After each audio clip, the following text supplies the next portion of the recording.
Hello dear all, welcome to Sandhya Education Academy. I am Santosh Wag. In this video, we will see exercise 1.2 for chapter number systems, class 9th mathematics. So, let's start our video. Now see the first question for exercise 1.2. Question is, state whether the following statements are true or false. Justify your answers. First statement is given, every irrational number is a real number.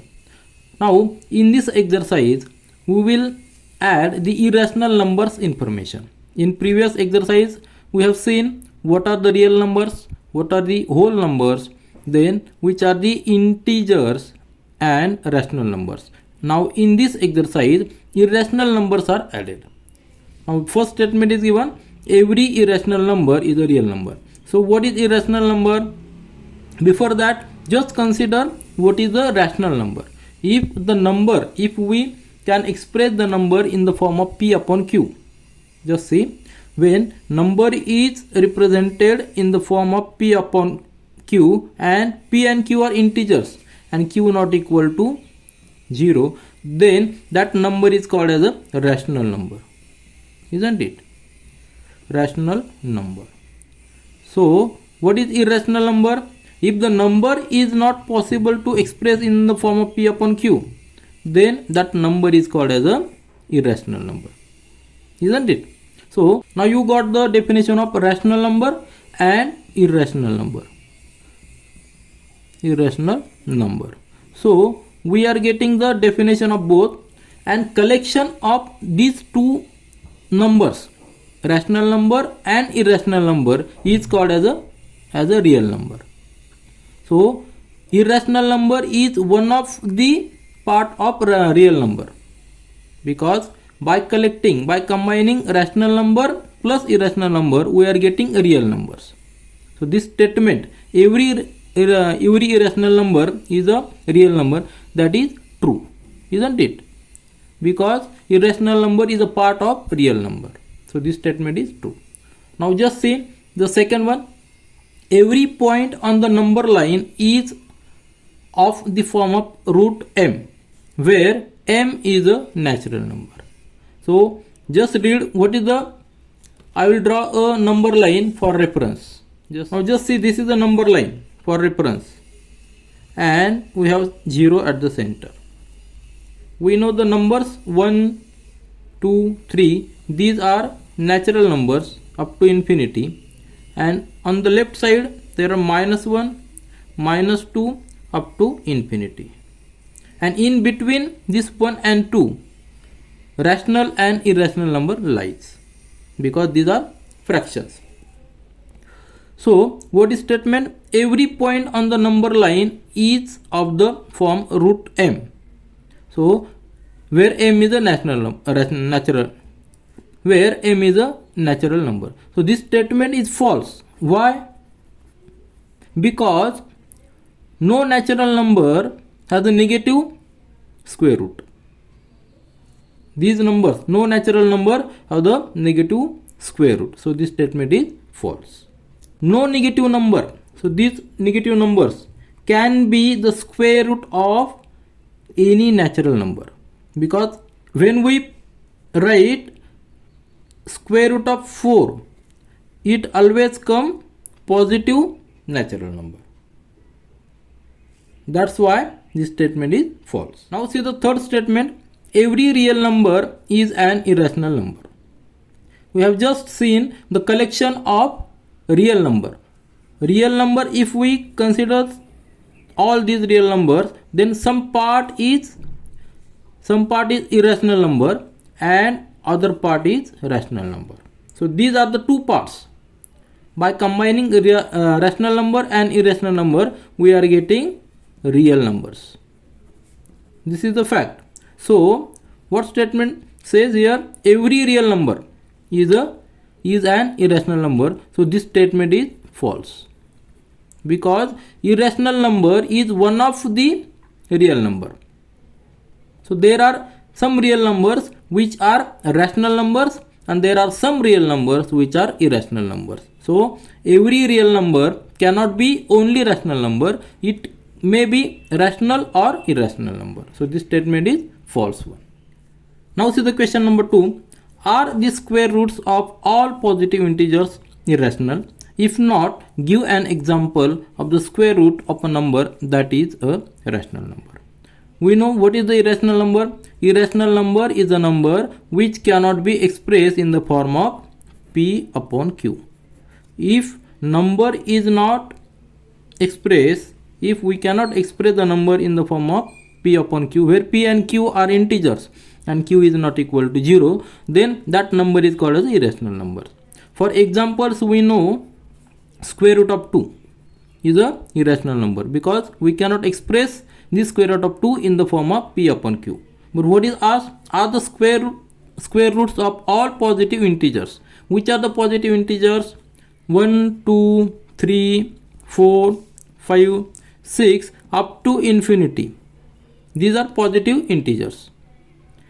And if we take the square root of all these positive integers, as per statement, these are irrational.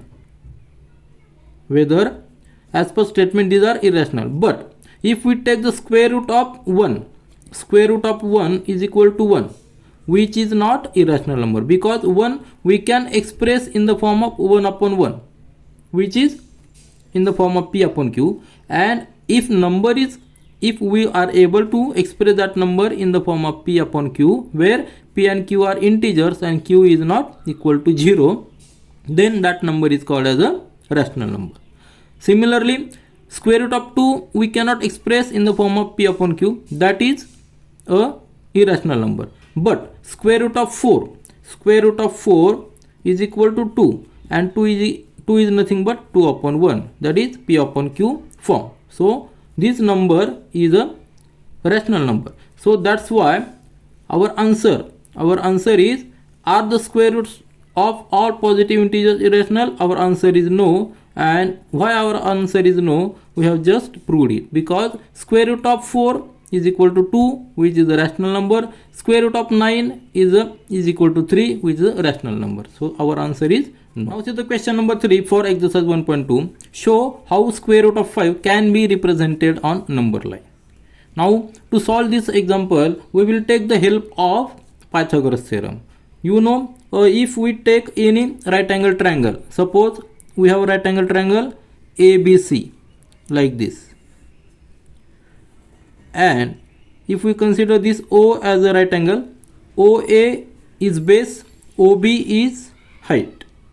Now AB, this AB is nothing but AB is equal to square root of this OA square plus OB square. This is the basic rule for Pythagoras theorem. Now if we take OA as 1 unit, OB as 1 unit, then we will get AB is equal to square root of 2, which is a irrational number. Here we have to represent irrational number square root of 5 on number line. Now just see how we can take the help of this Pythagoras theorem to represent square root of 5 on number line. 5 can be written as 4 plus 1, isn't it? Also, if we take the square root of both sides, we will get square root of 5 is equal to square root of 4 plus 1. Now 4 is nothing but 4 we can write as 2 square, isn't it? 1 we can write as 1 square. So here we are getting the similar condition, isn't it? So we can represent this square root of 5 if we can consider AB as the square root of 5 if OA, this distance is 2, isn't it? Here what is condition? Here in this triangle AB is equal to square root of 5 if this OA is equal to 2, this, and OB is equal to 1. If these are the conditions, then AB is equal to square root of 5. Now we can plot this, we can measure this AB. Here we are getting AB is equal to square root of 5 if OA is equal to 2 and OB is equal to 1. Means when OA is double the OB. Now just see how to plot, how to represent this square root of 5, which is irrational number on number line. We will take a number line here for reference. Just see.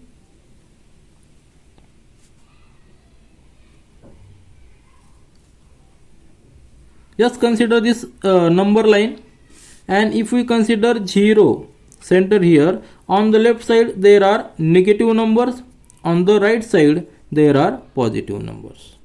Now we have to make a right angle triangle where OA is equal to 2 units and vertical length is single unit. So here if we take 2 units here, 2 units here, 2 units here on horizontal line, and take a perpendicular from this point. From this point we will get here, take perpendicular with the help of D and take a vertical line. So this line will be perpendicular. This line will be perpendicular, isn't it? Now just for our convenience, consider this O here and A here. Let it be, isn't it? So as per our previous assumption, O is here. This is 90 degree. We have taken 2 units left to the center. These are the 2 units, and vertically we have to take 1 unit, isn't it? So take 1 unit vertically. 1 unit means here 1 centimeter. Now we got here point B, isn't it? If we join this A and B by using the Pythagoras theorem, just see here, by using the Pythagoras theorem, AB, this AB is nothing but AB is equal to, I will write here again, AB is equal to square root of this OA square plus OB square. Now in this example, OA we have taken 2 units and OB as 1 unit.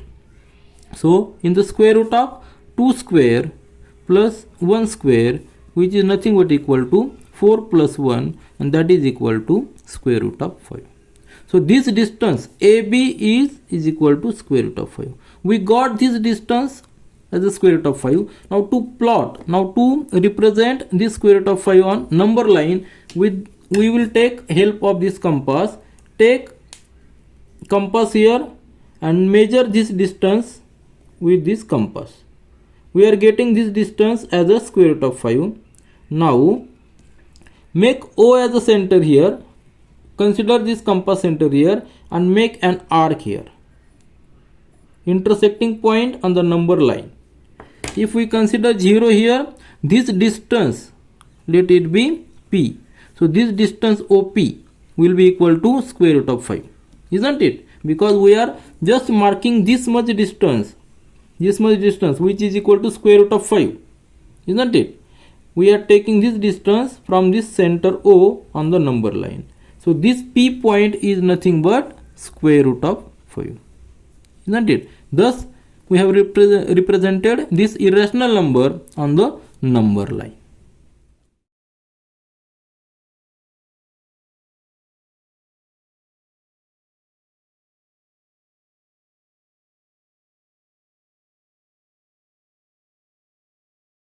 This is all for this video. Thank you.